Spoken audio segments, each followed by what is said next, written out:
Assalamualaikum warahmatullahi wabarakatuh. Perkenalkan, nama saya Ceria Mardial Bakti, asal kelas akuntansi kelas 1 7 shift malam. Di sini saya ingin mereview tentang jurnal yang berjudul Moderasi Manajemen Laba, Kualitas Auditor Internal, Strategi Bisnis, dan Pelaporan Berkelanjutan Kinerja Ekonomi. Di sini ada pendahuluan. Kinerja ekonomi perusahaan dapat dilihat melalui racun saham tahunan dalam perusahaan. Kinerja tersebut yang dilakukan oleh investor. Kinerja ekonomi dapat dinilai lebih baik jika tingkat pengembalian sahamnya baik, yang dapat memberi kepercayaan yang tinggi terhadap investor untuk menanamkan sahamnya pada perusahaan terkait hal ini, sehingga dapat memberikan kemudahan bagi investor perusahaan dalam memperoleh tambahan modal untuk kegiatan operasional. Menurut Wulandari 2013, ada beberapa faktor yang mempengaruhi kinerja ekonomi, antara lain kualitas auditor internal, strategi bisnis, sustainability report, dan earning management. Menurut Agus 2004 dalam Rosnida mengatakan bahwa audit internal adalah memeriksa yang dilakukan oleh auditor internal perusahaan, baik terhadap laporan keuangan dan catatan akuntansi perusahaan, serta kepatuhan terhadap kebijakan dan kepatuhan manajemen puncak yang telah ditetapkan. Suatu perusahaan, laporan keuangan yang telah diaudit ini akan memberikan tambahan kepercayaan kepada investor dan calon investor bahwa laporan keuangan yang disajikan telah sesuai dengan standar yang berlaku umum. Yang kedua ada tinjauan teori. Yang pertama ada Stewart teori. Stewart ini menyatakan bahwa tidak ada hubungan antara masalah umum yang terjadi dengan motivasi manajemen. Mengingat tidak adanya motivasi internal di kalangan eksekutif, pertanyaannya adalah seberapa jauh eksekutif dapat mencapai kinerja perusahaan yang baik yang mereka cita-citakan. Dengan demikian, teori stewardship terjadi karena adanya perbedaan kinerja yang timbul dari situasi struktural di mana manajemen eksekutif memfasilitasi tindakan yang efektif. Menurut Donald Denson dan Davis 1991. Yang kedua ada teori akuntansi positif. Ini dipelopori oleh Watts and Zimmerman yang menjelaskan bahwa faktor ekonomi tertentu dapat dikaitkan dengan perilaku manajer atau pembuat laporan keuangan. Dan yang ketiga ada kinerja. Ekonomi kinerja adalah gambaran kondisi keuangan suatu perusahaan dan kinerja perusahaan yang dianalisis dengan alat analisis keuangan, sehingga dapat diketahui baik buruknya kondisi keuangan suatu perusahaan yang mencerminkan kinerja suatu perusahaan. Yang ketiga ada kualitas auditor. Menurut Junaidi dan Nurdiono berpendapat bahwa kualitas audit adalah suatu konsep yang menunjukkan bahwa auditor dapat melaksanakan tugas profesionalnya berdasarkan etika profesi, kompetensi, dan independensi. Dan yang kelima ada strategi bisnis. Menurut Arif Triara, strategi bisnis perusahaan mempengaruhi seluruh aktivitas perusahaan karena semua aktivitas proses bisnis, aktivitas operasional dan transaksi yang dilakukan dan semua keputusan bisnis yang dibuat oleh manajer harus sejalan dengan strategi bisnis. Untuk mendapatkan nilai strategi, penelitian ini menggunakan pengukuran dari peneliti Bentley et al. Yaitu ada 6: R&D intense, upaya penjualan, intensitas modal, fluktuasi karyawan, dan pertumbuhan. Dan yang keenam ada pelaporan keberlanjutan. Prinsip-prinsip penentuan kualitas pelaporan keuangan yang tercantum dalam pedoman GRI G4 meliputi comparability, balance, akurasi, dan timelines, clarity, dan reliability. Dan kategori pengungkapan pelaporan berkelanjutan menurut pedoman GRI, yaitu ada 3: ekonomi, lingkungan, dan sosial.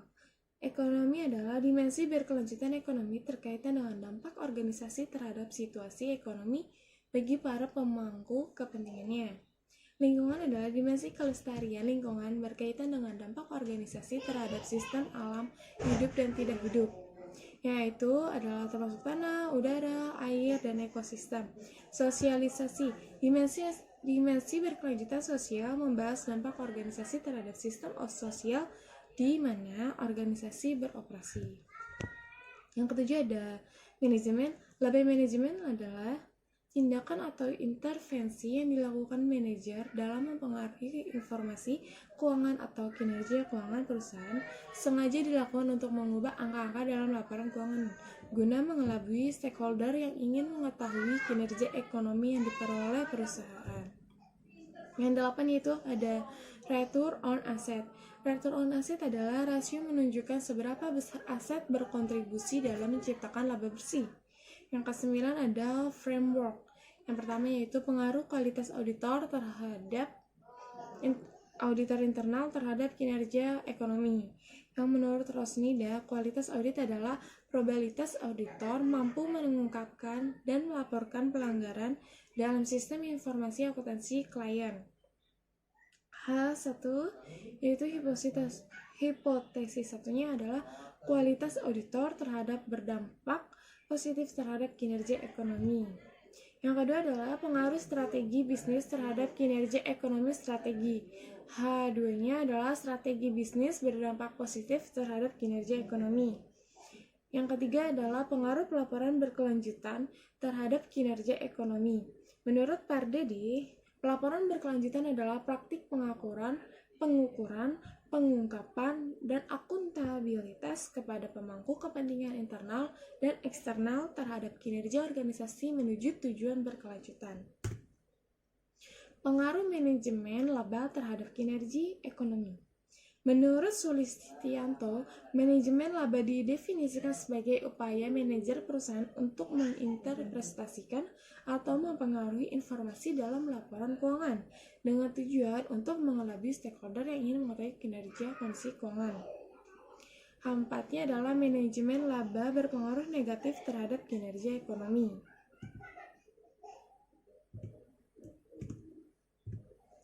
Yang kelima adalah pengaruh kualitas auditor internal terhadap kinerja ekonomi dengan manajemen laba sebagai variabel pemoderasi. H5-nya adalah manajemen laba berpengaruh negatif terhadap hubungan kualitas auditor internal terhadap kinerja ekonomi. Yang keenam adalah pengaruh strategi bisnis terhadap kinerja ekonomi dengan manajemen laba sebagai variabel moderating. Strategi bisnis memiliki peran besar dalam merangsang manajer untuk melakukan manajemen laba. H6-nya adalah manajemen laba berpengaruh negatif terhadap hubungan strategi bisnis terhadap kinerja ekonomi. Yang ketujuh adalah pengaruh sustainability reporting terhadap kinerja ekonomi dengan manajemen laba sebagai variabel moderating. Pengungkapan pelaporan berkelanjutan merupakan salah satu laporan keadaan perusahaan dalam kerangka berkelanjutan. Jadi perusahaan yang mempublikasikan sustainability reporting adalah perusahaan dengan transportasi yang tinggi. H7-nya adalah manajemen laba negatif berpengaruh negatif terhadap hubungan sustainability report terhadap kinerja ekonomi. Yang ketiga adalah metodologi. Metode yang digunakan dalam penelitian ini adalah metode deskriptif dengan menggunakan pendekatan kuantitatif. Yang keempat adalah hasil penelitian dan pembahasan. Yang pertama ada uji kelayakan model, fit test model. Uji kelayakan model dilakukan untuk mengetahui apakah suatu variabel bebas ditambahkan ke dalam model, apakah secara signifikasi meningkatkan kecocokan model.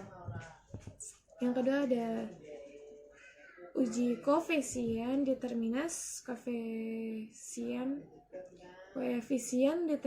dalam penelitian ini ditunjukkan dengan nilai adjust R square atau R square yang disesuaikan nilai digunakan untuk mengukur seberapa besar variabel terkait dapat dijelaskan oleh variabel bebas.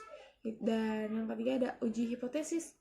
Pengujian signifikan parsial uji T dilakukan untuk mengetahui pengaruh variabel bebas terhadap variabel tak bebas.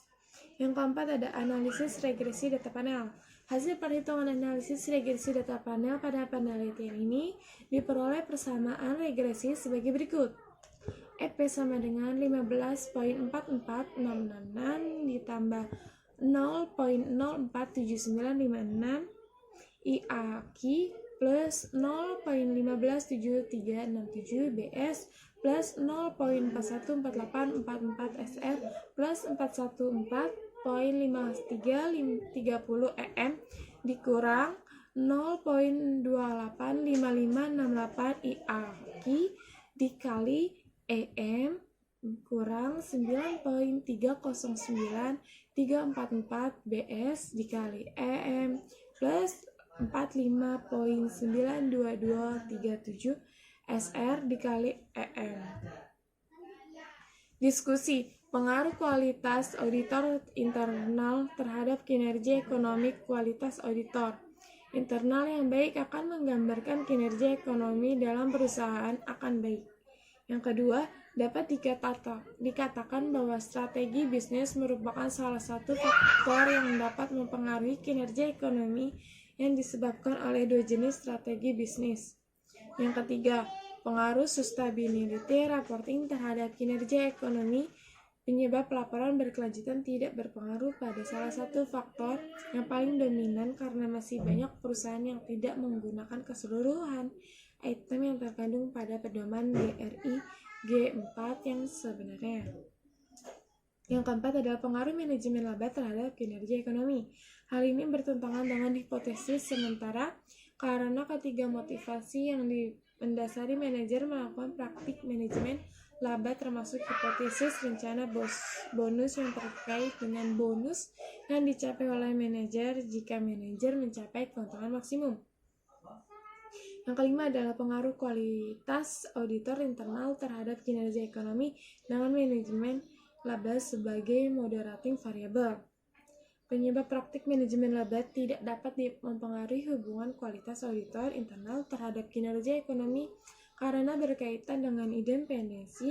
Seorang auditor yang independensinya sangat dibutuhkan oleh auditor untuk memberikan kepercayaan lebih kepada para pemakai laporan keuangan. Yang keenam ada pengaruh strategi bisnis terhadap kinerja ekonomi. Dan yang ketujuh ada pengaruh sustainability reporting terhadap kinerja ekonomi. Dengan manajemen laba sebagai moderating variable, artinya tidak ada celah bagi manajer sebagai manajer langsung untuk melakukan manajemen laba secara pelaporan berkelanjutan. Karena investor sebagai salah satu pemangku kepentingan perusahaan masih menganggap bahwa pengungkapan pelaporan berkelanjutan masih belum terlalu penting untuk menjadi ukuran baik atau tidaknya perusahaan bagus. Kesimpulannya dari review saya adalah berdasarkan hasil analisis dan pembahasan yang telah dilakukan dengan menggunakan regresi data panel pada 9 perusahaan sampel indeks Kompas 100 yang terdaftar di Bursa Efek Indonesia dari tahun 2013 sampai 2016, didapat kesimpulan berdasarkan hasil pengujian regresi data panel menunjukkan bahwa variabel kualitas auditor internal memiliki pengaruh positif terhadap kinerja ekonomi pada perusahaan indeks Kompas 100 yang terdaftar di Indonesia Bursa Efek. Sekian presentasi dari saya, review dari saya. Bila ada kurangnya, mohon maaf. Dan terima kasih. Wabillahi taufiq wal hidayah. Wassalamualaikum warahmatullahi wabarakatuh.